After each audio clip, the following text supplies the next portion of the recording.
কিছু বালু, এবং সেটাকে কাজে লাগিয়ে তারা বিশ্বের মধ্যে সেরা ট্রেডার হয়ে গেছে। এবং তাদের দেখা দেখি এখন সৌদি আরবও শুরু করতে যাচ্ছে, এই চরের মধ্যে 100 তলা বিল্ডিং করতে পারে। তার প্রমাণস্বরূপ এই সি বিচটা, এটা আসলে আমাদের দেশের রৌমারী, চিলমারী, কুড়িগ্রাম ওই সব এলাকার একটা চরের মতো জায়গা আমার কাছে মনে হয়েছে। আসসালামু আলাইকুম, লিঙ্কন বলছিলাম, ইউনাইটেড স্টেট অফ আমিরাত, ইউএই। এটার আজমান নামক জায়গা থেকে বলছিলাম। এখানে একটা সি বিচ আছে, নাম হচ্ছে আল জোরা সি বিচ থেকে বলছিলাম। আজকের ভিডিওটা করার উদ্দেশ্য একটাই, সেটা হচ্ছে আমরা ছোটবেলা থেকে শুনে এসেছি যে পাথরে ফুল ফোটানো বা পাথরে ঘাস গজানো বা গোবরে পদ্ম ফুল, এই টাইপের কথাবার্তা। দুবাই বা ইউএই আমরা এরকমই কিছুর সাথে তুলনা করতে পারি। তাদের কিছুই নাই, তাদের আছে শুধু কিছু বালু, এবং সেটাকে কাজে লাগিয়ে তারা বিশ্বের মধ্যে সেরা ট্রেডার হয়ে গেছে। ট্রেডিং করার ক্ষেত্রে যে আমি তোমার কাছ থেকে নিয়ে অন্য সবার কাছে বিক্রি করি, জাস্ট তারা তৈরি করছে ইনফ্রাস্ট্রাকচার, এবং এই ইনফ্রাস্ট্রাকচার দিয়ে তাদেরকে বিভিন্নভাবে হেল্প করতেছি আমরা। তারা পরিবেশ দিয়েছে, আর আমরা যারা থার্ড ওয়ার্ল্ডের, ইন্ডিয়া, পাকিস্তান এবং অন্য অন্য দেশের যারা আছি, আফ্রিকা, সুদান, তারপর আরো যারা আছি, যারা বিভিন্ন দেশে জীবিকার উদ্দেশ্যে যাই, তারা এই আরব আমিরাতকে কতটা উচ্চে নিয়ে গেছে। চায়না থেকে তাদের ডিফারেন্স এক জায়গায়। চাইনিজরা ওয়ার্ল্ড ওয়াইড তাদের প্রোডাক্ট তৈরি করার জন্য একটা দুইটা ওয়ে ফলো করে, এবং তারা চায়নাতে এখন পর্যন্ত চাইনিজদের ছাড়া অন্য লোক এসে বসবাস করবে, ট্রেডিং করবে, এরকম সুযোগ এখনো দেয়নি। বা পাসপোর্ট করা, ভিসা করা, আইডি কার্ড বিক্রি করা, এগুলোর ব্যবসা এখনো চাইনিজরা বিক্রি করা শুরু করেনি। কিন্তু এটা একটা ভালো ব্যবসা চলতেছে সারা বিশ্বে।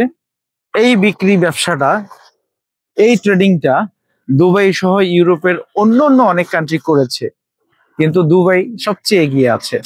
তারা এরকম অন্যদেরকে বলে যে তোমরা আমাদের দেশে আসো, আমাদের এখানে ব্যবসা করো, এটা বলার পর যে রেসপন্সটা পেয়েছে, পৃথিবীর অন্য কোনো দেশ হয়তো বা এই রেসপন্সটা পায় নাই।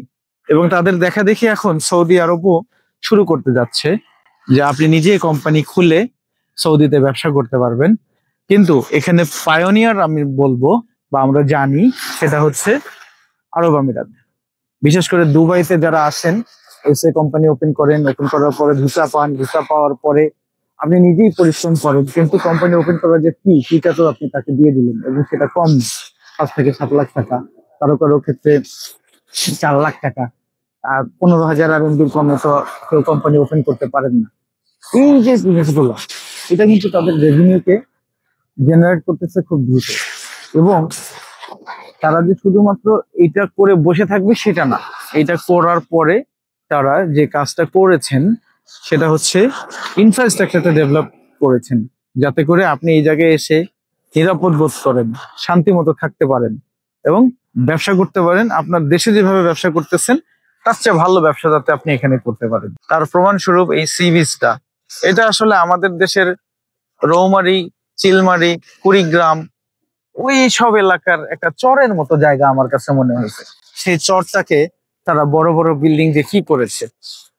এবং আপনারা একটা জিনিস চিন্তা করে দেখেন, আমাদের বাংলাদেশে কি নাই, এর কোন জিনিসটা আমাদের বাংলাদেশে নাই? এরকম বালু, চর, নদী, প্রাকৃতিক সৌন্দর্য যেটা দুবাইতে নাই।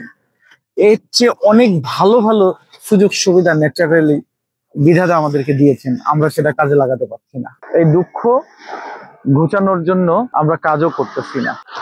বাংলাদেশে যে সমুদ্র সৈকত রয়েছে আর কি, বাংলাদেশে যে সমুদ্র সৈকত রয়েছে তা হচ্ছে পৃথিবীর বৃহত্তম সমুদ্র সৈকত, অথচ সেটাকে আমরা কাজে লাগাইতে পারতেছি না, এবং সেটা নিয়ে আমরা কোনো কাজ করার চিন্তা ভাবনাও করি না, সেটা সরকারি পর্যায়ে হোক আর বেসরকারি পর্যায়ে হোক, বা আমরা দেশেরই অংশ, সমাজের অংশ, আমরা নিজেরাও যে কোনো চিন্তা ভাবনা করবো যে একজন টুরিস্ট আসলে তার নিরাপত্তার জন্য কিছু করা এবং তাদেরকে এইরকম একটা পরিবেশ নিশ্চিত করা যে এরপরেও তারা যাতে আসতে পারে।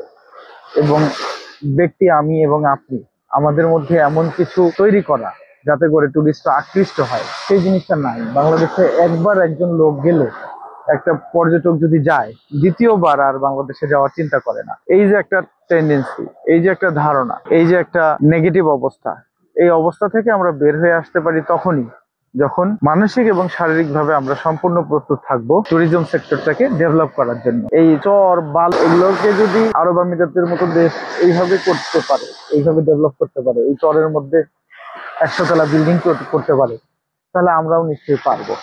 তার কারণ হিসাবে আমি বর্ণনা করতে পারি, আমাদের দেশ স্বাধীনতা অর্জন করেছে 1971 সালে, আর এই আরব আমিরাতও এই 1971 সালে তার 6টা স্টেট নিয়ে শুরু করে।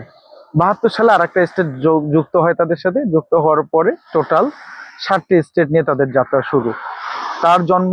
তার জন্মসাল এবং আমাদের দেশের জন্মসাল একই, প্রায় একই বছর। তাহলে তারা যদি পারে, আমরা পারবো না কেন? তারা কোন দিক থেকে জাতিগতভাবে আমাদের থেকে এগিয়ে আছে? আমরা জন্মের পর থেকে 4টা ল্যাঙ্গুয়েজে কথা বলতে পারি। কিছুদিন বাংলাদেশে বসবাস করলেই আমরা বাংলা, ইংরেজি, হিন্দি, আরবি এরকম 4টা ল্যাঙ্গুয়েজে কথা বলতে পারার লোকের সংখ্যা বাংলাদেশে প্রচুর। ন্যাচারাল রিসোর্সের দিক থেকে আমরা পিছিয়ে নেই, তারপরেও আমরা শুধুমাত্র আমাদের অলসতা, অসততা এবং চুরির কারণে পিছিয়ে নেই। ধন্যবাদ সবাইকে এই ভিডিওটি দেখে সাথে থাকার জন্য।